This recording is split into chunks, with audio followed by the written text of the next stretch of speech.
Assalamualaikum dan salam sejahtera. Saya Razi Ahmad dan anda sedang menonton Sarawak Decides. Sarawak Decides memperkenalkan kepada anda 82 kawasan Dewan Undangan Negeri DUN yang bakal bertanding dalam pilihan raya negeri PRN akan datang. Dan untuk episod kali ini, DUN yang akan kita perkenalkan ialah DUN di bawah Parlimen 214 Selangau iaitu DUN N60 Kakus.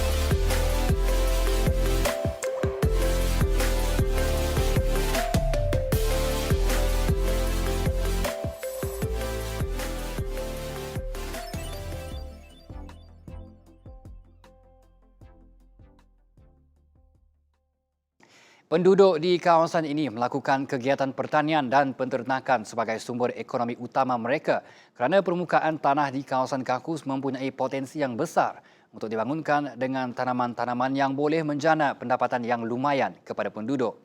Di Sungai Anak contohnya, berpotensi dibangunkan dengan tanaman rumbia.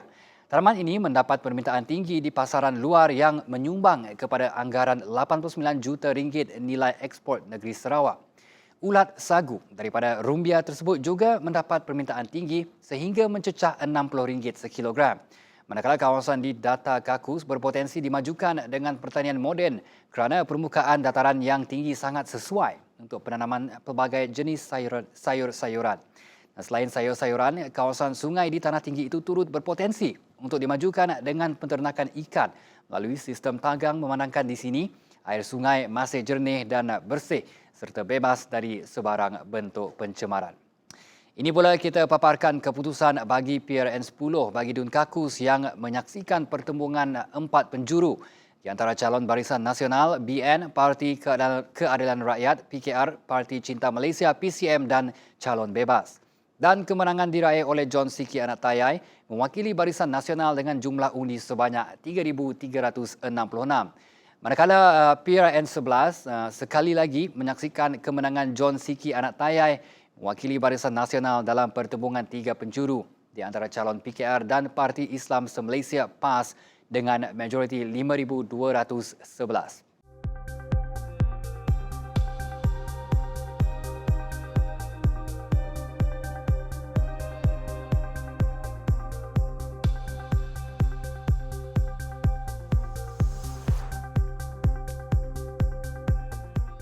DUN Kakus mempunyai potensi yang besar untuk dibangunkan sebagai tempat menternak ikan. Salah satu daripadanya ialah ikan semah, yang antara ikan termahal di Malaysia selain empurau. Ikan semah ini saya yakin ramai yang tahu potensinya dalam bidang pertanian dan penternakan. Harga pasaran bagi ikan semah boleh mencecah antara 300 sehingga RM400 sekilogram.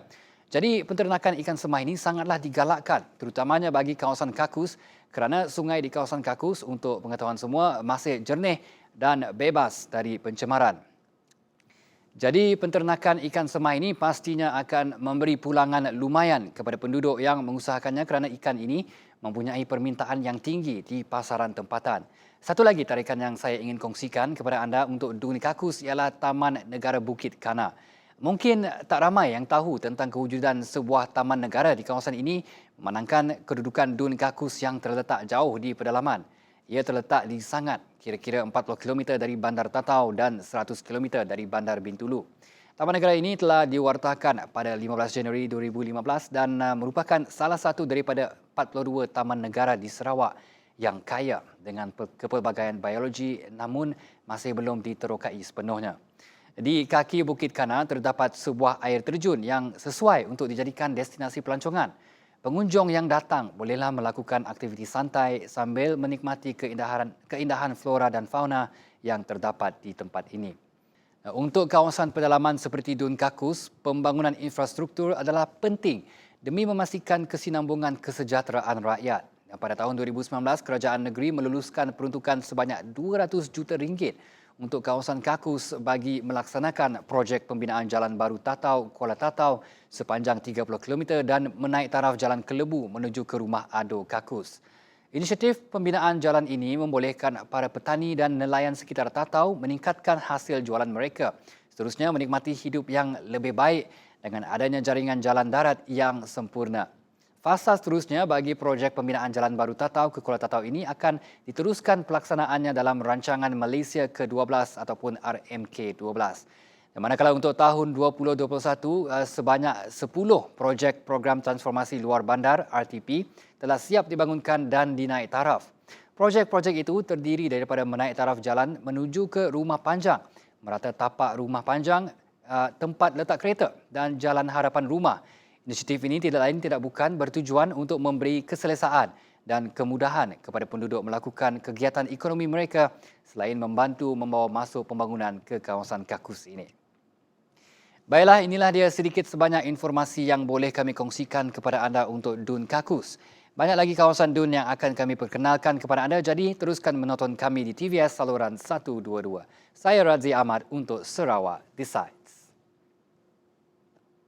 Hai, terima kasih kerana menonton Sarawak Decides. Jangan lupa untuk tekan butang subscribe di bawah ini dan juga klik video di sebelah sini untuk mendapatkan perkembangan terkini berhubung pilihan raya Negeri ke-12 di Sarawak.